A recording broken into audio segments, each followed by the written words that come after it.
This is the Audi RS4 Avant, and here's the carwow top 10 things you need to know about it. Unlike the old Audi RS4, which was a 4.2 litre V8, this is a 2.9 litre V6 turbo.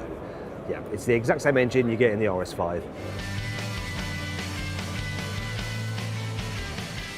This car has 450 horsepower, 600 newton meters, and Audi says it'll do 0 to 60 in 4.1 seconds, but I've already timed the RS5 and it does it in under 4 seconds, and I think it's going to be the same story with this thing.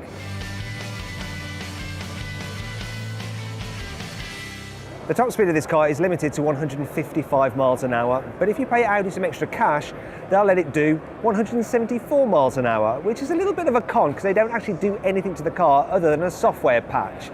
Now, in case you're wondering, the economy of the RS4 is 32 miles per gallon and it emits less than 200 grams per kilometre of carbon dioxide.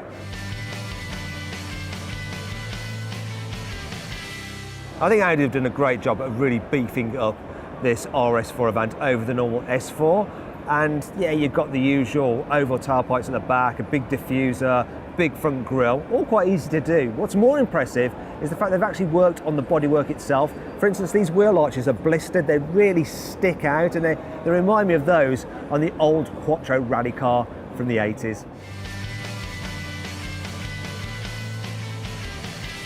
The RS4's gearbox, it may not have dual clutches, but you can do launch control with it, which is handy if you want to do 0 to 60 launch times.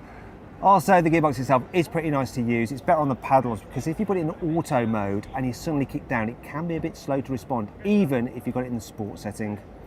That's my experience with the RS5 anyway.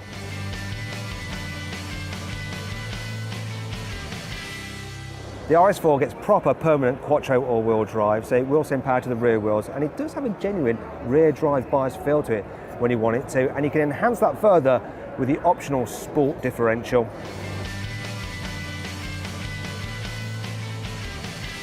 Being an Audi, there's obviously endless options, so you can get this car with carbon ceramic brakes, though this one's on steels, and I would suggest you actually have those unless you want to track this car. One option worth having though is the adaptive suspension. It makes such a difference on the RS5, makes it a really genuine, livable performance car for every day. It's super comfy actually. Press a button though, sharpens up, and it feels nice and sporty.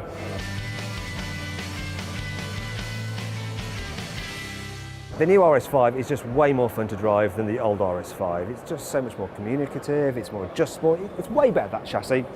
Engine's not quite so good, but let's not talk about that. Yeah, the chassis is way better, and it's going to be the same with this new RS4, only I would rather have the RS4 because of this. You know, it's got this big, practical estate boot.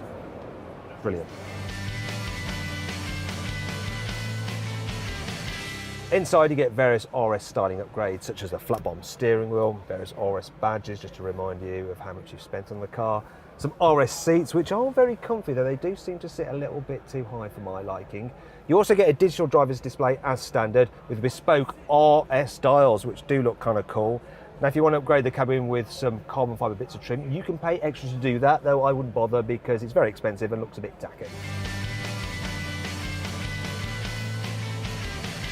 The new Audi RS4 will go on sale early 2018, priced from around £65,000. Now, if you click on the pop-out banner up there or on the link below the video, you can get a car